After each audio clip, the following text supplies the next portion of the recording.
Hi. I've been bit by dogs several times while delivering packages. It comes with the territory. Get it, dogs and territory. Um, None of these injuries have been life-threatening, thankfully, but I have blood. I've bled. I've bled at least like a half teaspoon to a teaspoon of blood. I've probably excreted from dog wounds. That's the blood I've given for my 2050 an hour. So the first one was like the first winter that I was delivering packages, and I rolled up to this kind of country house. I've parked on the road, and they had like a semi-long driveway, but there were dogs in it, and I was like, do I want to risk doing this? And I'm the kind of person that would do that, or does do that, as the story displays. So I start going up, and I think I'd been to this house before because I recognized the dogs, and they were like, they've been aggressive, but they didn't bite me. But this time, I went up the driveway and I dropped the package off. But when I was coming back, when I was walking back down the driveway, the dog, he was right up by my waist. He was escorting me basically. He gave me a bite. He bit me. This is what it looks like now. I have a scar years later. Well, a year later, I suppose. Yeah, I think he was just like, I don't want to see you around these parts again. And I don't think I did come back there. Maybe once or twice. The next one was the most severe. Actually, no, this is it, tied for most severe. They're both as severe, I think. So this guy's, I'm rolling up to this house, and it's a cul-de-sac, and here's the house, and here's the front yard.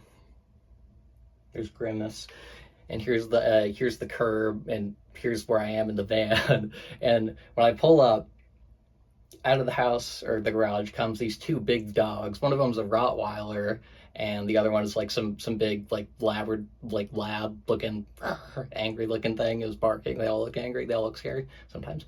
But so they come out, and so I call the homeowner, and they don't pick up. So I text them, and then I call them again. And as I'm calling him again, a guy comes out of the garage where the dogs came from.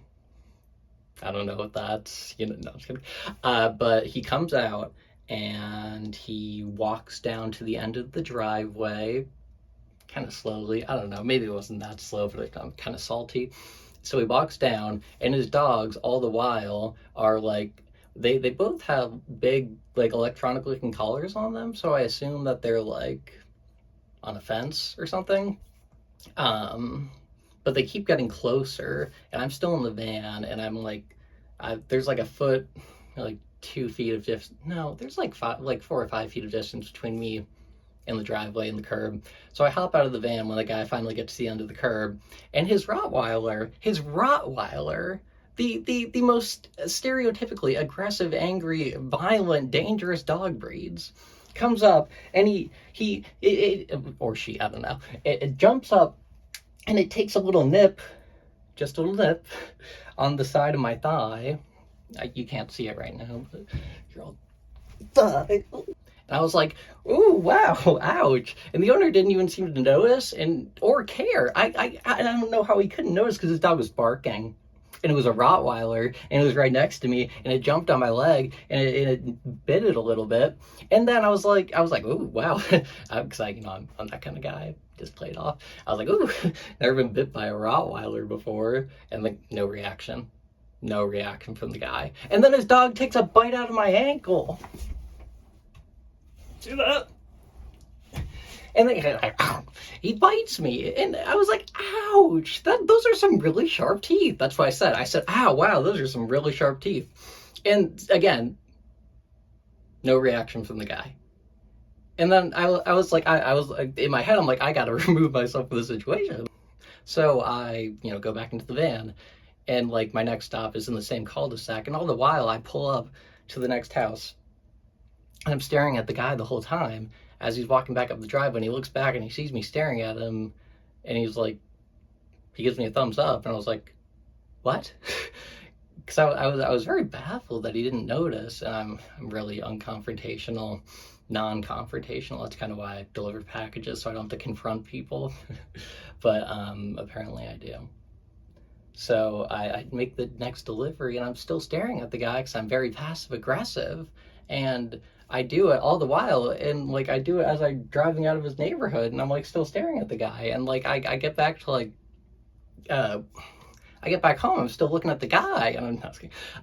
So the third and a tie for most scary was there's this house I was delivering to is also in a cul-de-sac. It's cul-de-sac houses. I pull up to the house, and their instructions say deliver to the back door, not the front door. Back door says that specifically. And so I do that. So I go up to the back door, I go behind the house, you know, as you do. And I go to the back door, I put the package down, and I take a picture of it. And then, you know, for the delivery photo. And then I hear a rustling sound, and I was like, oh. And I was like, oh my gosh, I've been here before. And I knew exactly what was about to happen. 2 dogs burst out of the back door and lunge at me. They literally lunged. These 2 huge, like, doodle-looking things that were like 3 feet high, shoulder length, I swear. And it bites me right here on my shoulder. One of them. There's 2 of them. Only one of them got me, thank goodness. Something like that. And it jumps up, and I'm 6'1". I'm 6'1". This guy bit me on the shoulder. He jumped like 5.5 feet in the air just to take a bite out of my shoulder. I admire it in some sense, but in a lot of other ways, no. That's bad, very bad. So I get to that point where I'm safe. Finally, and I was like, oh my gosh, I was looking at my wound. This is what it looked like at the time. Yeah, it was a shame. So I applied first aid, and I survived. It was impressive. Anyway, but those are my dog bite stories. Like and subscribe. Thanks for watching.